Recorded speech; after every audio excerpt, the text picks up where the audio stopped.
gosh. You're welcome for that. Crisp. That was crisp. Crisp. That was a good one. Hello and welcome back to Geek Space. I'm Cade. I'm Shaylee. And I'm Brendan, and we just saw Antman. We did. It was a good movie. So let's go down the row. Let's say what we rated it. As you guys know, we rate of a system out of 5. For me, it was 4.5 out of 5 for sure. 4 out of 5. I'm at a 3.9. I'm going to be an a-hole. Just under 4. I think we've seen better from Marvel, but I also think at the same time this is some of the best work we've seen from Marvel in a while compared to a few of the other movies and TV shows we've seen. So, happy to kind of get back to their roots. Classic Marvel movie, but yeah, just under a 4 for me. I liked it. I liked the story. It wasn't... I don't know a whole lot about Marvel, so it wasn't too bad for me to follow along knowing what I know. Yeah, and I would say I put mine right on the level of Black Panther Wakanda Forever. I think that this movie hit that. I think it had, basing it off story, I think the story was about the same. It was a good story. I think that visual effects was on par with where Marvel's at right now. And yeah, and then you guys will know the other reasons as we go through. Spoiler alert from this point on. We will talk about everything that happened in the movie, especially post-credit scenes. If you don't want to know what these are, then exit now and watch later. There are 2 post-credit scenes. I'll tell you now because I know that's questions I have. Now you know.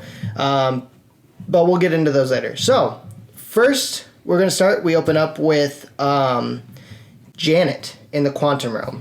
We kind of get some answers. We kind of see what the quantum realm is like when she's there. This answers a lot of questions, this movie. Like, you know, what happened to Janet, right? And I know with you Shaylee, you asked me the question of why didn't she age? It kind of seems like she doesn't age. And I feel like that was kind of answered. She says she was there for 30 years. For her 30 years. For her 30 years, right.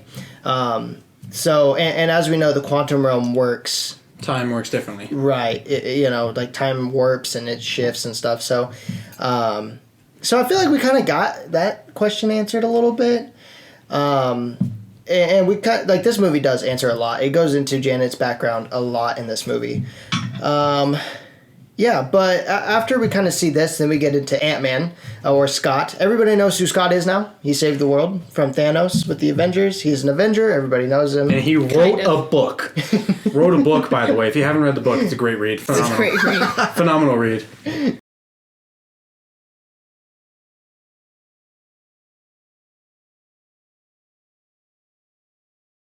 I don't read books.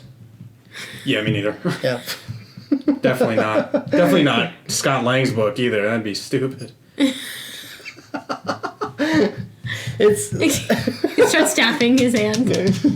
That'd be weird. It's like, who wants to read a book written by an Avenger? Yeah. Not me. What the hell? As we're recording this, our dogs are in the studio, so... We got a couple dogs roaming around. They're trying to put their 2 cents in, but we didn't invite them to the movie. So. No, we did not. Should be a good boy. So Antman does write a book. It's kind of funny because it gets mentioned throughout the movie. It's kind of a running joke that he wrote a book. They mention it a couple times, and it's hilarious every time. Yes, they do. I think it's funny when they pick up Cassie. Cassie goes to jail for being a part of some activist group, and like they have this like. There's a protest, and she shrinks a cop car, and It's funny. And when they turn on music, because it's an awkward situation, it's Scott listening to his own audiobook. It's funny. It's a good running joke throughout the movie. I feel like Marvel's always good at running jokes, though. I think in terms of like comedy, though, this was a nice change from the last Thor movie. That was too much for me. Yeah. I think too many jokes, and it's just they were trying too hard to be too funny most of the time.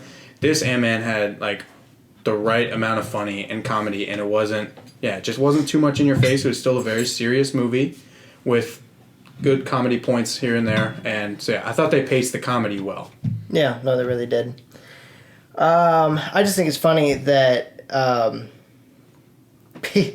another running joke is that he goes to a coffee shop, but they think he's Spider-Man, so they give him like free coffee. And then at the end of the movie, he comes back and they go, "You're Bugman, you shrink and grow. Your coffee's $12." Yeah, $12. So that's funny. And then we see Dale. Is it Dale? Dale. The Baskin Robbins manager. Oh, yeah, I don't know his name. I'm pretty sure sorry. it's Dale. We see Dale, the Baskin Robbins manager. Very proud of Scott. Almost as if he's his own son. Yes, he is. And we actually get a view of Jack or Scott, who worked at Baskin Robbins, later on in the movie when he meets different variants of himself in this different probability universe. And that's funny. So That was a great scene. it's so good.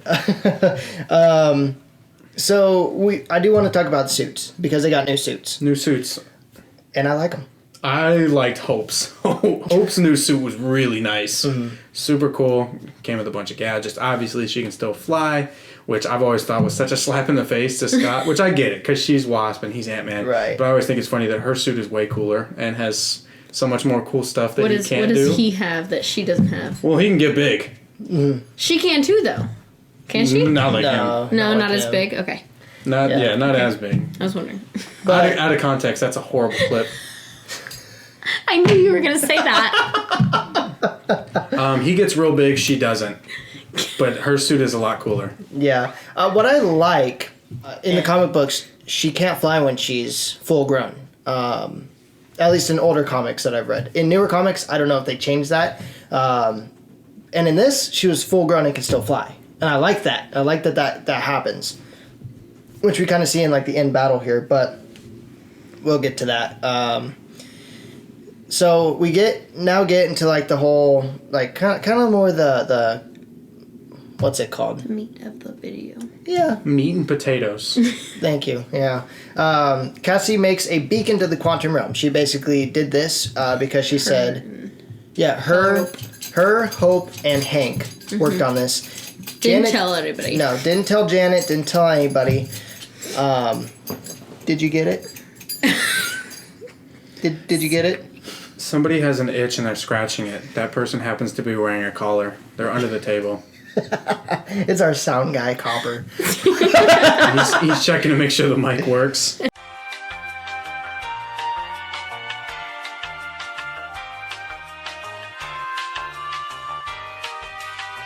Wanted to stop the video real quick and talk to you about our sponsor, Thomas Michaela Jewelers. Thanks to them, right on time of James Gunn talking about his new DCU plan, I was able to get this really cool superhero ring that resembles a Green Lantern ring.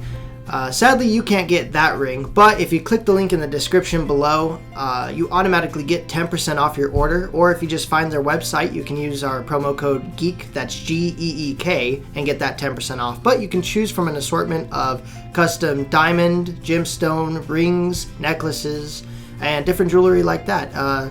Don't worry, there's stuff for men too. I wouldn't be wearing this ring if it was, embedded with diamonds, but feel free to go ahead, click that link in the description below, and show our sponsor some support.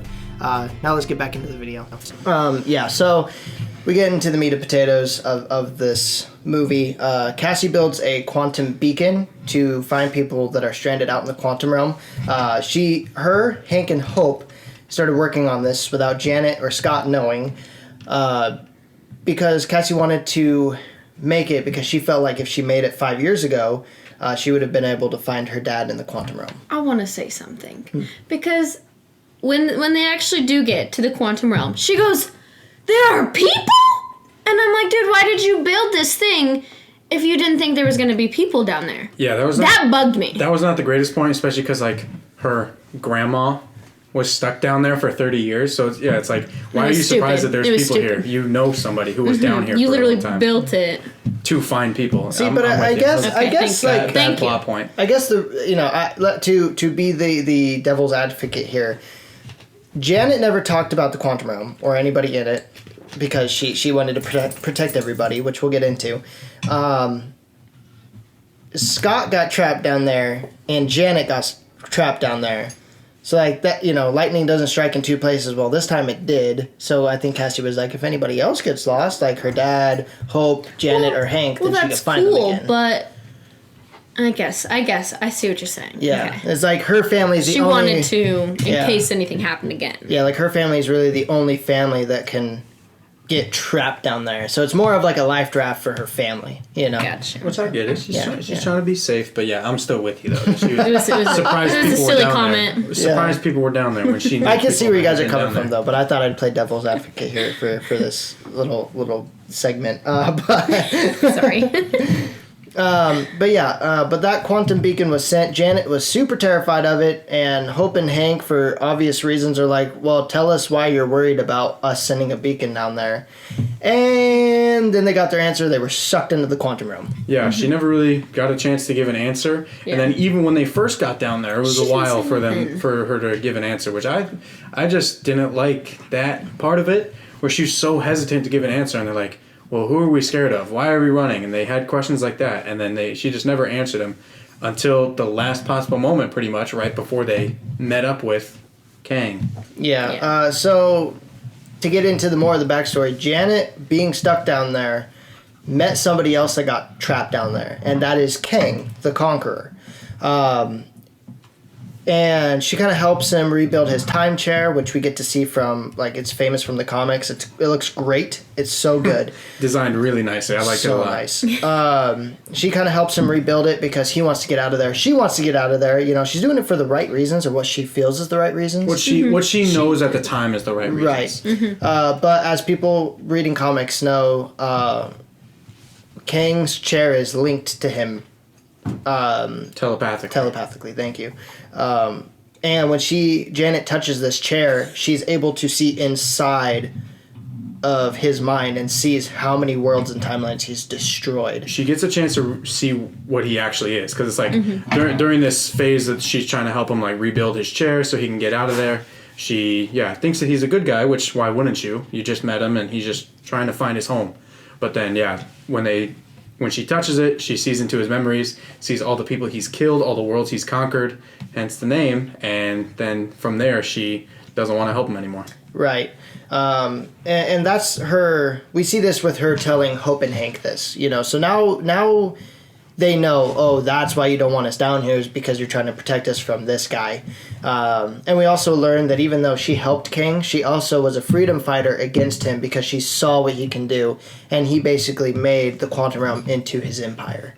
And she tells Hank, you found me when I was a freedom fighter, and you saved me and got me out of here. So that kind of goes and ties in all of this to, like, when we find Janet, what happened to Janet, what was Janet doing, we now know. So basically all of this is happening, and as this is happening, Scott and Cassie get Captured by MODOK. Yeah, captured by MODOK, which, honestly, I think it was pretty on level with how Ironheart looked in Black Panther. You know, kind of cartoony a little bit. Yeah. Not the best visual effects we could have, but how it... again, devil's advocate, it would be super hard to blow up somebody's face. He looks like the guy from Shark Boy and Lava Girl. He does.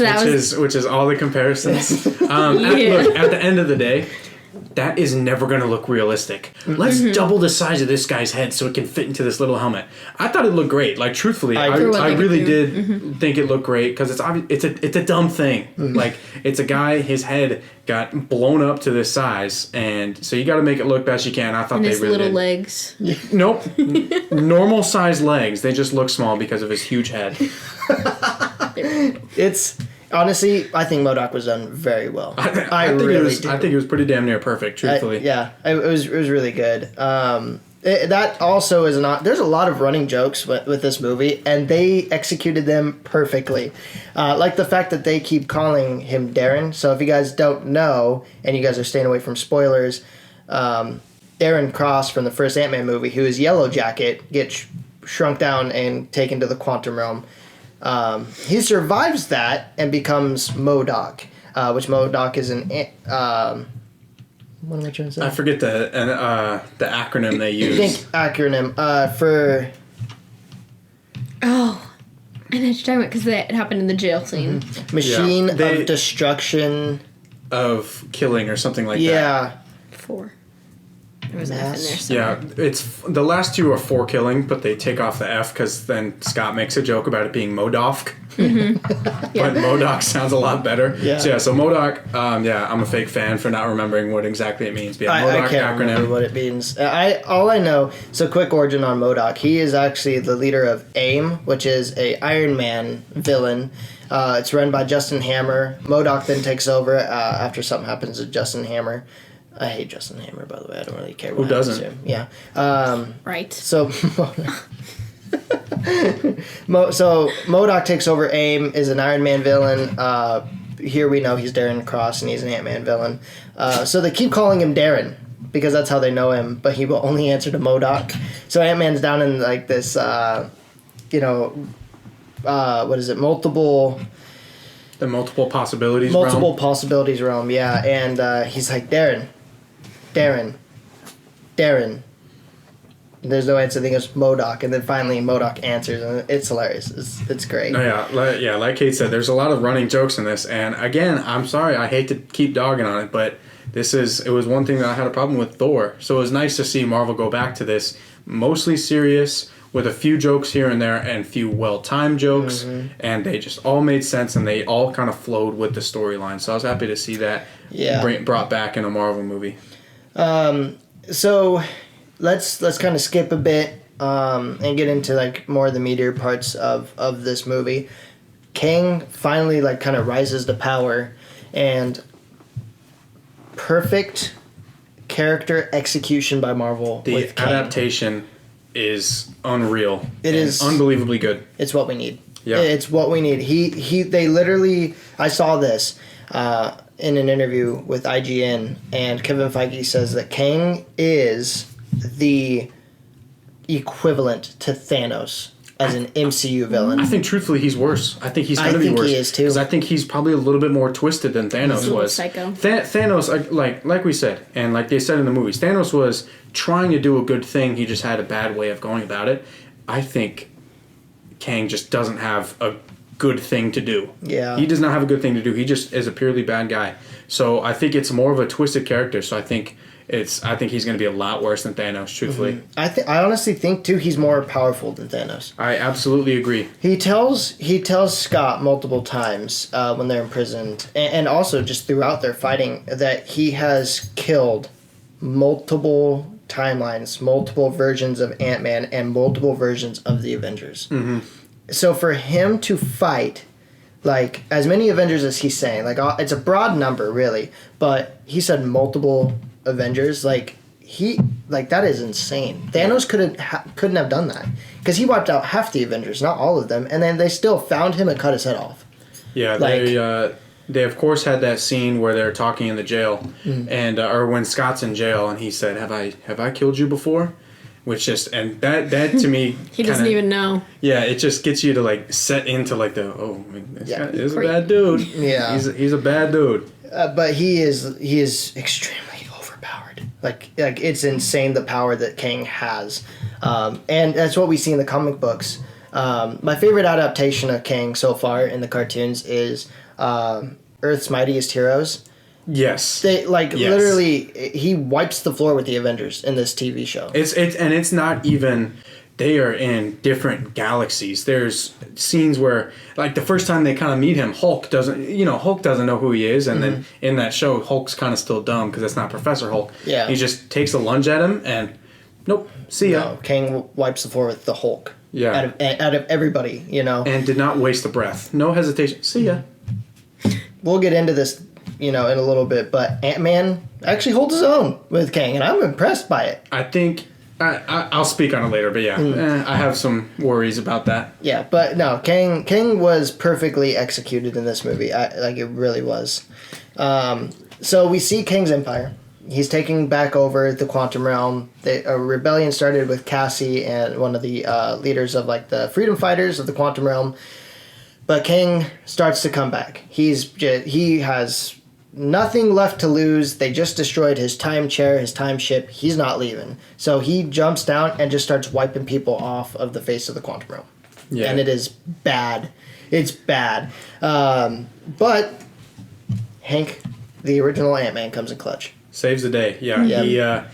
he figured out a way to engineer these ants and make them really smart. And they started building their own colony and building their own technology. And then all these ants, hundreds and thousands of ants, just come through and they start wiping through Kang's army that he's built. And then they overtake Kang. Yeah, overtake Kang too at a certain point. So it's pretty amazing to see that the OG Ant-Man saved the day. Yeah, no, it's really good. I think that was like my favorite part of the movie is that Hank's standing there with armies of ants just rushing past him, and it's great.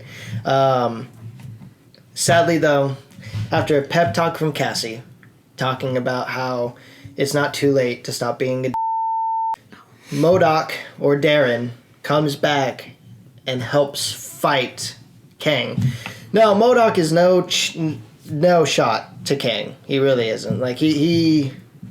Well, is anybody? No, but MODOK definitely isn't, and MODOK does die, or we should say Darren, because he died Darren. Yeah, another one of the running jokes that we've alluded to plenty is he's saying he's a he turned into and just always was a but then at the end, Cassie gives him a little pep talk, says it's never too late to change, and then he helps fight Kang at the end, help the heroes prevail, and then he goes, "I'm not a." Yeah. And that was probably the funniest part of the movie for me. One of the most touching moments of this movie is as Darren is dying, he tells Scott that he always looked to him as a brother. Scott's confused. Of course, because they've only fought once and only really met once. So it's funny, and MODOK touches his face with his little baby arm, and Scott changes and says, I was your brother, you know? Then, Darren goes on to say how proud he was of dying an Avenger. Which, of course, yes, big-time Avenger. Known Avenger MODOK. Yep. So, Scott basically dubs him in as an Avenger. MODOK dies, and I think it's funny how they just, like, as if nothing happened, they're like, lots happened today. Yeah, they kind of go, okay, and then moving on. So it's great. That was like one of the best jokes out of that entire movie. You know, it's sad MODOK's dead, but it's funny. You know. So Janet finds a way for them to actually leave. Kang has just had the snot kicked out of him by ants and MODOK. They're about to leave, and Ant-Man.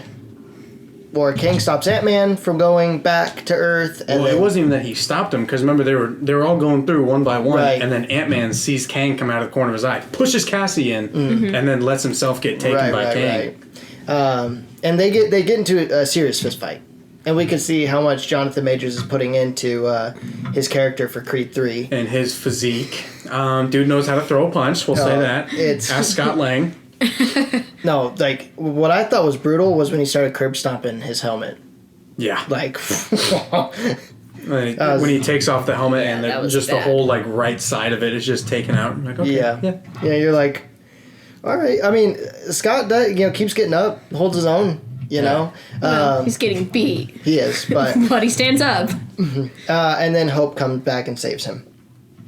Which is nice. Yeah, the person with the cooler suit wins the day, I guess. I don't know. They throw him into his quantum battery, which allows him in the chair in his ship to go from place to place to time. They put a bunch of their discs in it, and it blows up and takes King with them.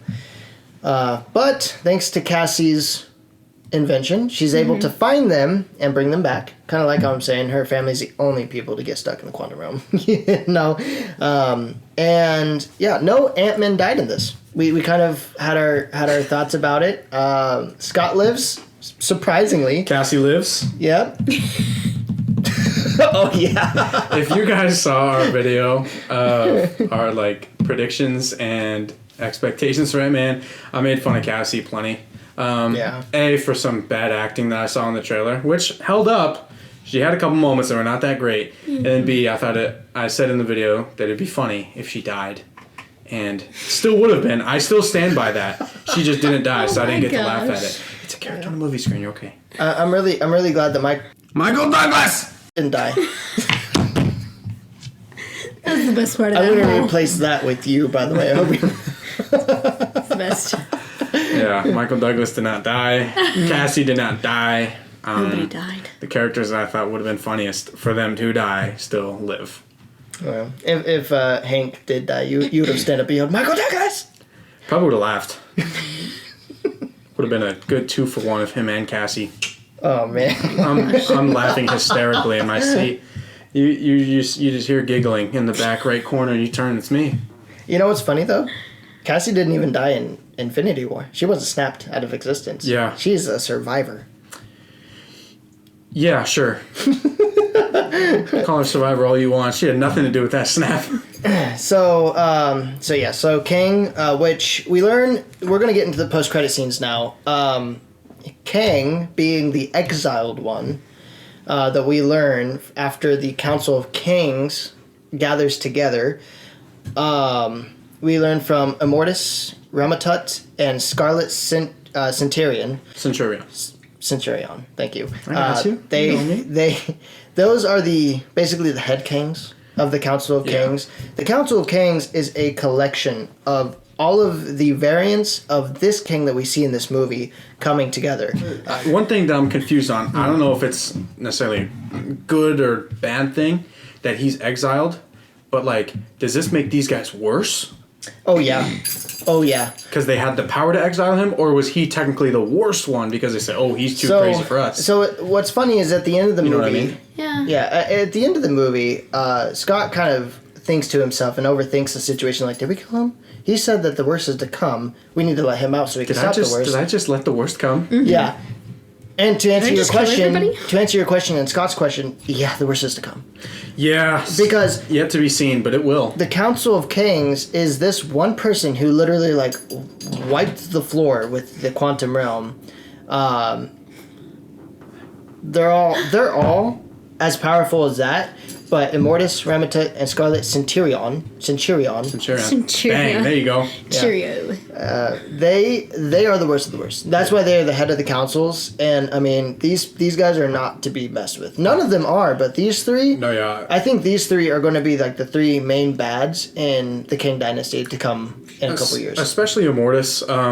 In the comics, I think Immortus was he really was the worst of the kings. Yes. So like. Yeah, it kind of amazes me that like these guys had the power to get rid of the exiled one, and so it scares me at least in terms of the movie sense of like how powerful we just saw this king, the exiled one, and then these three. Yeah, exactly. And now there's going to be other king variants that are even worse. So I think the MCU's in for a tough ride. Oh yeah. So no, it's crazy because like what was it? Immortus is talking to Ramatut, right? About Immortus was the one that was in the middle. Right, and he was the one that said, "I brought them all," right? Because they asked, "How many kings are you bringing?" Yeah, they said, "How many did you call?" He said, "All of us." Yeah, just a great line. There's like thousands. We kind of talked about this in the expectations, but we said that it's nice to kind of see the main bad. Like we're getting introduced to the main bad now. Right up front. Right. Well, we didn't just get introduced to the main bad before everything happens. We got introduced to all of the main bads. Yeah, it wasn't just a little taste. We're getting them all. I forgot to mention this too. This was kind of big. Kang the Exiled One throughout the movie talks about how he's trying to save timelines by destroying them before they could destroy themselves with incursions, which in Secret War that's what happens. Two worlds collide, and then they kind of Doctor Doom actually takes over. It takes the power of the creators of Marvel and creates his own world. Who knows if that's going to be the main story, but we're being told about incursions early on as well, which is what's going to happen in a couple years when we get Secret Wars. So, just to throw that in there, that's another thing that's talked about. But we get a second post-credit scene. This one is a connection to Loki Season 2. We're kind of in like the early 1900s at some kind of fair, and a variant of Kang named... Victor Timely. Thank you. He is talking about an invention in time. He's saying one of the lines that Kang the Exiled One said in the movie, which was... I don't know which line you're referring to here. His opening line. Time is... a cage. Yeah, time is... Yeah. Basically talking about how time is a cage, and when you step away from it, you see how little it is. which Kang refers to multiple times throughout this movie, basically saying how time's a full circle and he's been to the end. Or he talks about how his life is a straight line and you always want to skip to the end. So that was one of the opening lines from Victor Timely about how time is a cage and he was able to step out of it. And Loki looks freaking terrified of this guy. He's like tears in his eyes, terrified. And what's his name? Mobius. Mobius. Thank you. I wanted to say Morbius, but that's not right. Entirely different movie. Better movie, by the way. If you need to know that rating, you can go back. We've rated it. It's down there. It's not. I think he meant to say up there. That's a cinematic masterpiece. One of the greatest movies of this time. No. But yeah, so him and Mobius are there, and Mobius this is the guy.